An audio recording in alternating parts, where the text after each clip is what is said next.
The antidote. The antidote. The antidote. The antidote. The antidote. The antidote. The antidote. The antidote. Y estás escuchando The Antidote. The antidote. The antidote. The antidote. You're listening to The Antidote with Dave Hawkins. With Christian music that doesn't suck.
How's that for an explosive start to The Antidote? That opening song, The Legacy of Man, comes from tonight's guest, Children of Wrath. I'm sure that all of us have heard artists who've come out of nowhere with something that's really outstanding. But then you get even more fired up when you discover that their release is totally homegrown. And that's the case with Children of Wrath. Luke Dinan met with me for an in-depth talk about his music, his faith, problems with the Christian music scene, and what inspired him to create his debut metal release, No Flesh Spared. Enjoy this chat and the music. Luke Dinan is the creator of Children of Wrath, and he's here for a talk about the band's debut release, No Flesh Spared. Luke, man, I've really been looking forward to this talk. Oh, thank you. I have too. I've spent a lot of time thinking about this, and I've come up with a really great marketing idea for you. Oh, yeah? You should use the acronym COW for Children of God instead of the full name. Then you grab Bart Simpson as your spokesperson and have him switch his saying to "Have a cow, man." It's funny because I tag all my picture files and MP3 files with the acronym COW. So it's easy to find when I hit search on my computer, so you're not too far off. Okay, I do have a strange sense of humor, but I am going to get serious. How did Children of Wrath come to be the name of your project? I was recently reconverted back to Christ, and I was reading in Ephesians, and there's the verse at the beginning of Ephesians, specifically Ephesians 2:3, where it talks about how we were once children of wrath, but we've been redeemed through Christ. And I just thought that was such a cool name. And I've been wanting to make a metal project for a while. And I'm partial to bands and movies for some reason with 3-word names. So I just thought it flowed. And what better time to try a metal band than to recommit my faith and then try and reach other people too. Then how did your faith change? You said you've come back to being a Christian. I was raised Pentecostal, and for a myriad of reasons, I ended up resenting it in my teenage years, and then I basically just did away with it for almost a decade, or actually more than a decade. And I was off-roading about 3 years ago out in the desert in Arizona, and I got severely lost, like way off the map, and I got hurt, and I basically had to leave my bike there, and I could have died out there. And the first thing that came to my mind was, I need to ask God for help. It took me like half a day, but I basically limped out of the desert, got my bearings, and found my way to the road. And I knew that was it. I knew that I was ignoring it or resenting it, but that it was still real, and that, something supernatural happened there. I felt like I owed a debt. Really? And is this how you're repaying that debt? Yeah, kind of. I mean, you kind of make that bargain, so to say, but I don't know how to explain it. It's just when you could die from exposure, and it's 120 degrees out. I'm in a t-shirt and I have a bottle of water. The first thing that I do is cry out to God. Then I just realized, I've just been deceiving myself for years. Wow, that's something. Well, Luke, you got in touch with me about your music a few months ago, and I'm really impressed by your debut album, No Flesh Spared. I've heard it being compared to Opeth, Satyricon, and Cradle of Filth. Having the music of Children of Wrath compared to those bands sort of limits it. I mean, your music, especially with the lyric content, goes well beyond that. Yeah, I'm just trying to use that as a starting point. I mean, anyone who makes music, I think, is invariably influenced by the things that they listen to. And I mean, you want to be original without copying, but at a certain point, you have to kind of make those comparisons to try and get people interested, or at least just give them an idea of the sound. I mean, it's not exactly something you would necessarily pass out at a church or something like that. I mean, it's not objectionable, but, it might make an old lady's head pop or something like that. So, 7 Plagues from Children of Wrath.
Is this style of metal something that you've always been into? I've always been into it as a listener, but this is my first attempt at making a metal album. I usually make a lot of experimental electronic music or some pop rock music. Are you serious? Hold it. You did that. Well, that's nothing like Children of Wrath. Well, okay, why switch into metal then? Because to me, metal is like the final frontier musically. There's so much that goes into metal, whether it's speed, talent, aesthetics. I mean, there's a lot of stuff, other genres that you can kind of phone it in with. But I feel like with metal, I've always been like a real discerning fan of metal, and I feel like other metal fans are too. So it's not something you can really fake.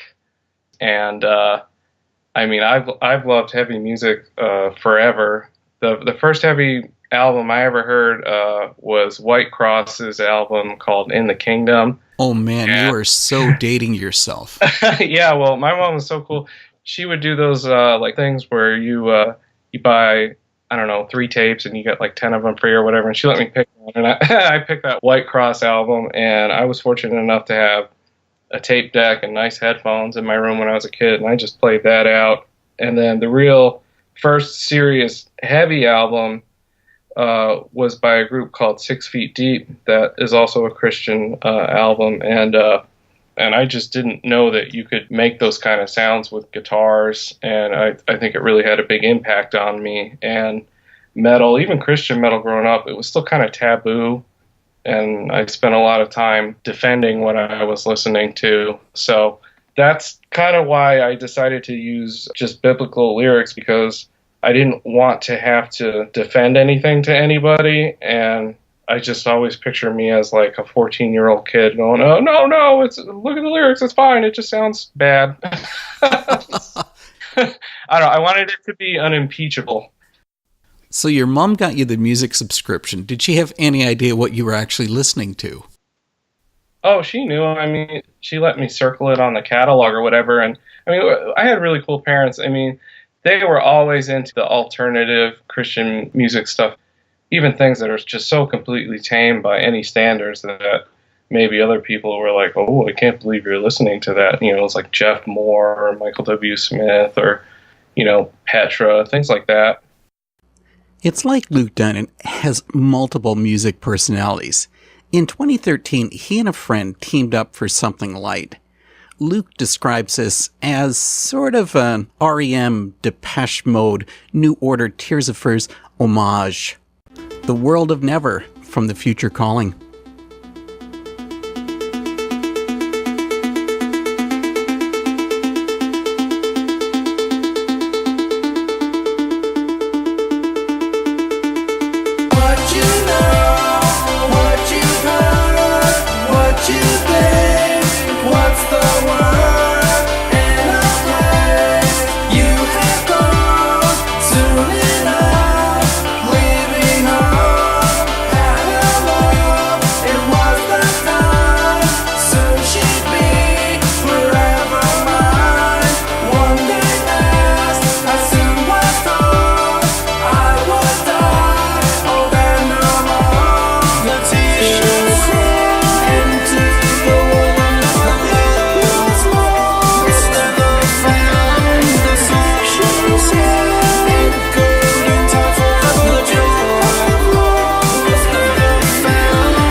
Well, it's interesting that you did get into metal. Something else that's interesting about you is that you've invented your own subgenre for Children of Wrath, calling it Blackened, Symphonic, Melodic, Holy Death Metal. I mean, that is quite a mouthful. Well, yeah, but it's like shorthand for metalheads. Kind of gives them the play-by-play. Because it's not pure death and it's not pure black. So it's blackened death, and then there's symphonic elements to it. And then there's that whole lesser-known subset where Christian black metal is called holy, or, holy unblack too. So I'm just trying to put a lot of different things in there because not every song is really in the same vein on that album. But I don't know, that's kind of I guess an in-joke for me that I guess you noticed too. You were talking about the different Christian artists that you're listening to in your younger days.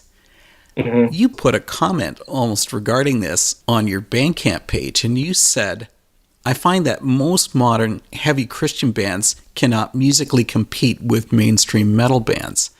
The artists also appear to be in some sort of competition with each other about who can sound more like the previous artist's release.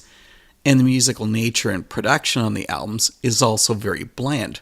Wow, I mean, you've really trashed the Christian metal scene with that comment. But you did leave yourself an out by saying there are exceptions. But I don't know if I necessarily agree.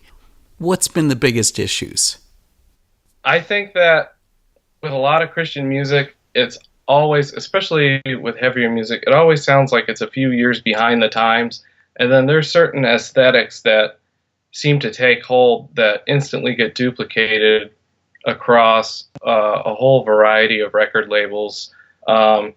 Specifically things like heavy, chunky one-note riffs and things where it's not even heavy, it's just open. It's just chug, chug, chug, chug. And then there's, high-pitched vocals for the chorus to try and get that crossover appeal. It just seems like if one band makes it with a certain sound, there's just an immediate effort to try and make everyone else sound like that. And I think that's true in secular music too, but it always just seems like Christian music is a little bit behind, and they're just trying to ape the aesthetics of yesteryear sometimes, in my opinion. There's just certain production tricks that I hear. To me, it just sounds like everyone's doing the same thing in the box when they're mixing or when they're recording. And to me, a lot of things just sound a little bit like there's some studio fakery going on. And I mean, I'm not the best musician either by any means, but you just start to notice certain things, and I just wish that there was more originality instead of everyone just jumping on the bandwagon. On certain labels right now, you could probably listen to every band blindfolded, and you might think that they're the same band, but they're not. Is that just a matter of the whole metal music marketplace just being glutted full of artists? Yeah, I think that's true too. I mean, the best thing about living in right now is also the worst thing about living right now. I mean, everyone has access to computers and high fidelity software that major studios use. So that gives the little guy a chance to make his way in the world, but that also can lead to a glut, like you're saying too. And the music industry isn't what it is compared to its heyday. So of course they're just going to push and lash onto things that they're getting a positive response from, unfortunately, until it's probably beat to death. You could look at something like dubstep, basically cannibalized itself within a few quick years, but it was inescapable while it was big.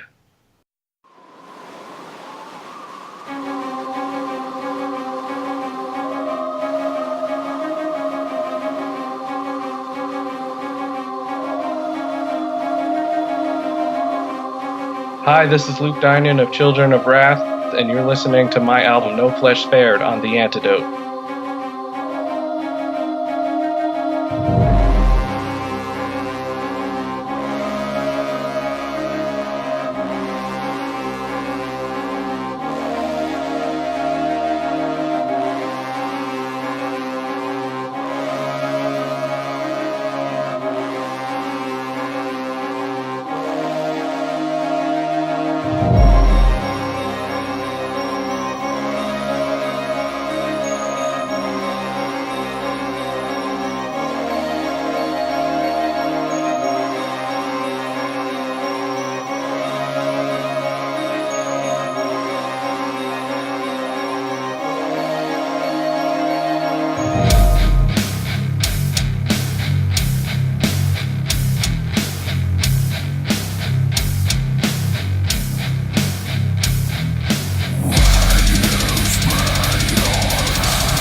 Children of Wrath with The Degenerate City, The Day of the Lord. Now let's get into the recording process with Luke. Well, I guess you started independently, but now you've actually signed to a label. Yes, I signed with Nostril Recordings. Michael Larson there, he's starting his own label, and there's two other bands he signed. There's Symphony of Heaven and Ascending King. Ascending King just put out his release, and that's like that true black metal aesthetic.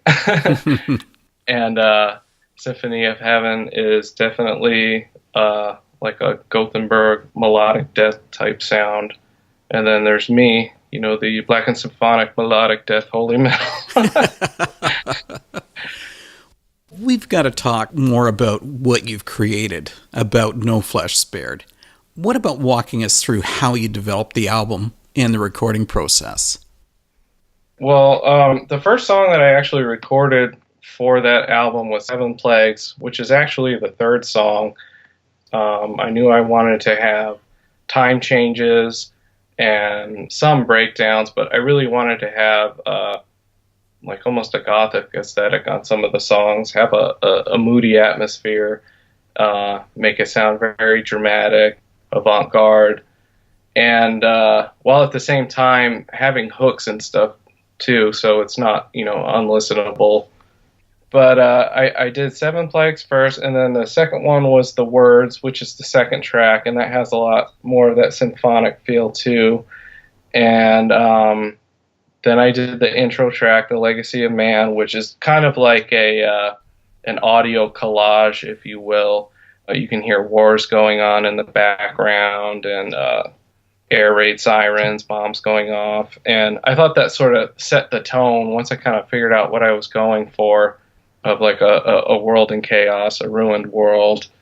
Then you had The Degenerate City is the fourth track, and that's actually the fourth track I recorded. And I like that one a lot because I don't know if you've ever heard of the band Dead Can Dance. They're a really experimental, strange band from the 80s on the infamous 4AD record label. And it's just two people, but they do a lot of soundtrack sort of things, a lot of strange tones and percussion and orchestration. And I kind of, the intro to that song is kind of an homage to that. I know that's not very metal, but I also like Yanni. I grew up listening to Yanni, so kind of have a flair for the dramatic there. Yeah, Yanni live at the Acropolis. Oh yeah, that was something that was inescapable. I mean, we bought the DVD and the CD and everything. And I don't know. I thought it was awesome. I've had a lot of exposure to a lot of different types of music growing up, and we're a very musical family. So you hear all sorts of things on the record. For instance, on the title track, there's actually a sort of medieval-sounding interlude towards the end, and there's also some really interesting progressive passages, like on Gravedigger, that I guess you could say is reminiscent of Opeth or Insomnium. But mostly I just was trying to make the music that I like to listen to, and I like to listen to lots of different kinds of metal, so I think you see that represented there, but I don't think anything, in my opinion, sticks out too far from anything else. I did it all in my bedroom, my bedroom producer. Everything I do is in Logic Pro now, with the exception of my interface and a tube preamp. So it's a lot easier for me to work inside the box, as they say. Some of the songs on that album have more than 80 tracks on them. Now, granted, some of those are extra vocal takes and sound effects and stuff, but there's a lot going on in the songs, and I've really agonized over some of them and just tweaked them endlessly until I was happy with them. And that's even before I started mixing them. So there's real synths on there. By real synths, I mean there's like samples of real synths. There's, virtual synthesizers. I have some of the plugins are actual real choir voices. That's me on guitar and bass. The drums are programmed, but I try to program them as a real drummer would play them. I mean, I've been teaching myself drums, so I try not to have anything that's too superhuman or impossible, like three things getting hit at once with two hands. So I try to keep it grounded in reality. Love this track off No Flesh Spared. Here's Gravedigger.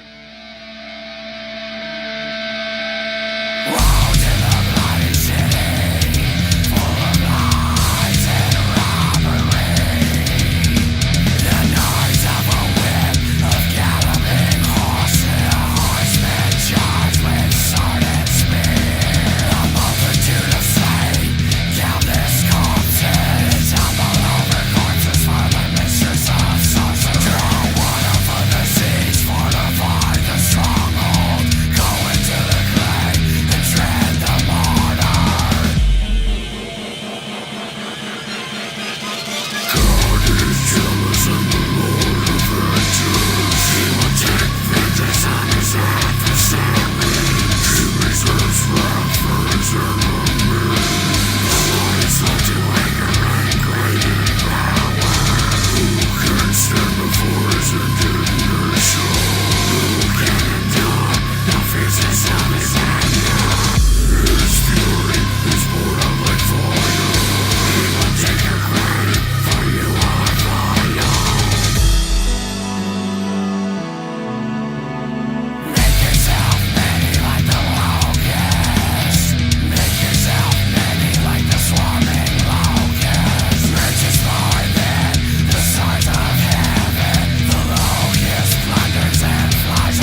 Well, that covers the music content, but the lyric content of No Flesh Spared, you pulled that straight from the Bible. I can't see how that could make the song development easier for you, rather than just writing your own. Like, how were you able to pick and choose what you wanted to include? It made it a lot easier for me, honestly. I have a real problem with lyrics. I get in this trap where I'll write something for a chorus and then have no idea how to, thematically work in a verse to get to that chorus. So for me, it was really easy. I try to read the Bible every day, and there was just certain passages I would be reading, and I would just almost hear a rhythm to it in my head. So there's not really too much wordplay there that I had to move things around to get them to fit. And the good thing about metal is you generally do not have to rhyme or, sing in any kind of key. So for me, it just made it a lot easier, and it took a big load off my back, because that way I didn't have to worry about a lot of things. And I mean, the message is there. It was just kind of like a blessing for me. Some things I had an idea of what I wanted to cover, and then I went and researched it. There's going to be more of that on the second album, where I'm actually trying to cover some lesser-known things in the Bibles, lesser-known moments. But I don't know, sometimes I just open the pages up and something just popped right out at me, and I'm like, oh, that will work perfectly. So I say 99% of it is biblical, and then there's just a little bit of finagling on my part to maybe make a phrase work rhythmically. So it was very liberating for me. Well, all this brings up something else. You'd mentioned about how what you're doing is almost like it was a bargain with God. I've had a few Christian artists tell me that God gave them their songs. Now, some of those same artists have already put out crap. And I don't think that God would put out crap music. So with all that being said, I guess I've set you up for this question. How did God affect your music? There is a fair amount of moments on that album that I think I kind of just got the download on. I mean, the whole entire chorus for No Flesh Spared, which is actually the last song I wrote for the album, I basically just woke up and heard that in the shower and ran out of the shower and recorded it. You woke up in the shower. You sleep in the shower. Oh, no. I'm sorry. I woke up, took a shower. Yeah. Sometimes I wish I could sleep in the shower.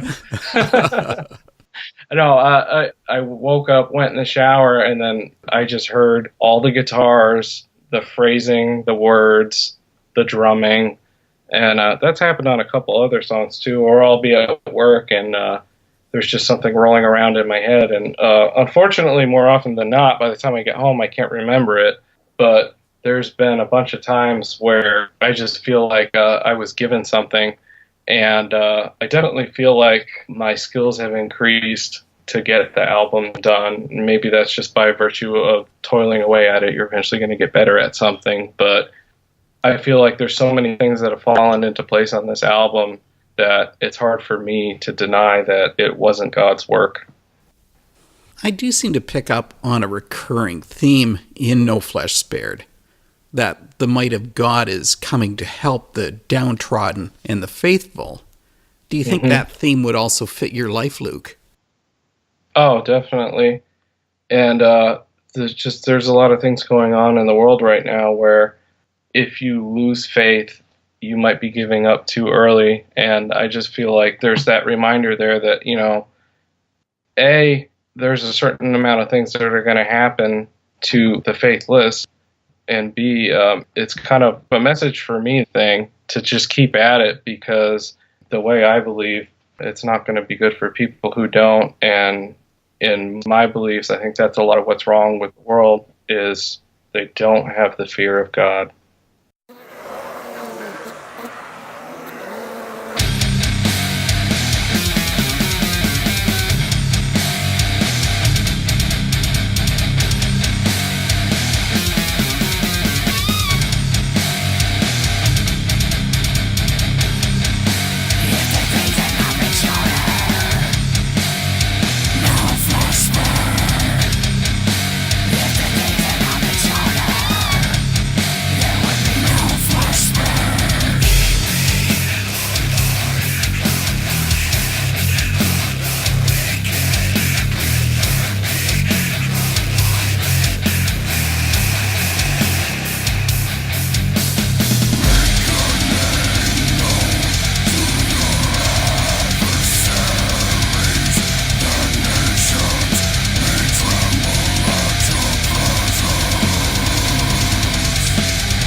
There was no way that I wasn't going to include the title track from the No Flesh Spared release. And I hope you've been enjoying this trip through the Blackened Symphonic Melodic Holy Death Metal of Children of Wrath. You know, I'm still amused by that music description, but it does fit perfectly. The antidote keeps into the metal theme on our next episode. The term supergroup can be easily misused, but not in the case of Fleshkiller. This new band draws in members from Extol, The Burial, Tristania, A Hill to Die Upon, and the underground Norwegian band Umfell. Their debut, Awaken, was one of my most anticipated releases of 2017, and I wasn't disappointed. Tune in as I speak with Fleshkiller vocalist Elijah Mullins. For tonight, there's still more coming. We go back to my talk with Luke Dinan of Children of Wrath, who shares about some of his favorites from No Flesh Spared, like The Remnant and the Martyrs. See you again next week. What's different for me with the Children of Wrath album is that I usually can pick out a couple of personal favorite tracks and focus on them, but that really doesn't happen with your album. And I'm not just saying this, I like all of the songs, start to finish. You're the creator, though. Do you have certain songs that mean more to you than others? Oh boy, that's tough. I would say my two, well, I guess I have three favorites. The last three on the album, you have Gravedigger, then you have By Fire and Sword, and The Remnant and the Martyrs. Two of those songs are way over 6 minutes and were a ton of work. That's Gravedigger and The Remnant and the Martyrs. Gravedigger, I re-recorded that song in a couple of different styles, and I just couldn't get the gist of it. And basically, when I was about to throw it in the trash, I gave it one more shot, and then it came out the way it did. But I had re-recorded the vocals for that 4 or 5 times, and I guess the moral there is perseverance. And then The Remnant and the Martyrs, that just came together really perfectly for me, and I like that one a lot because there's a lot of beautiful parts in it, and in any kind of genre of music I'm making, I always like to highlight beauty and maybe contrast it with a little brutality. I think there's a lot of special moments in that, and I blew up my tube preamp somehow after I recorded that song. So I think I just belted it out too much. I had to go get a new tube preamp after that. And then By Fire and Sword, that to me, there's just a couple magical moments in that where I'm kind of paying an homage to a couple other things that I like, and I feel like it's encapsulated, in my opinion, the perfect fusion of heaviness, catchiness, and a little bit of some obscure styles all at once. What do you think the impact to your album, No Flesh Spared, will be? Well, I hope that it is well received by metalheads of all beliefs or unbelief. And primarily, I made this album for me. I'm always going to be making music, even if it doesn't catch on. I've written 6 other albums before that never caught on, so I'm no stranger to that. But I really hope that it can give people a little bit of hope. I hope it can reinforce their faith. And I hope that it can maybe turn some heads of people who maybe have doubts about what's really going on in the world. And hopefully it can point them in the right direction. But even if they're not believers, I hope they can enjoy the aesthetics and the style of it. Because what's kind of a weird dichotomy in metal is there's a lot of atheists and things like that, but there's a lot of satanic elements to it too, and it's just always kind of struck me as odd how they're all about the devil, but they don't want to believe in God. So I don't know, there's just something at play there. I think it's just kind of funny, but most metalheads are pretty good about, not being judgmental about content and actually enjoying the music.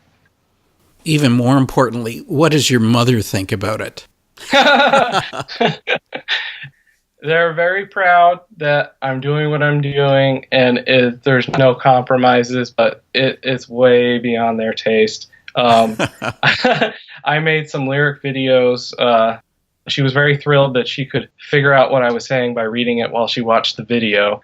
But other than that, I don't think they're putting it on car trips. So, Well, Luke, you have to tell us where people can pick up No Flesh Spared. You can go to childrenofwrath.com and you'll find a link there for Bandcamp and physical CDs. Michael at Nosroll is working on getting digital distribution in tons of shopping carts. There's big things coming down the road.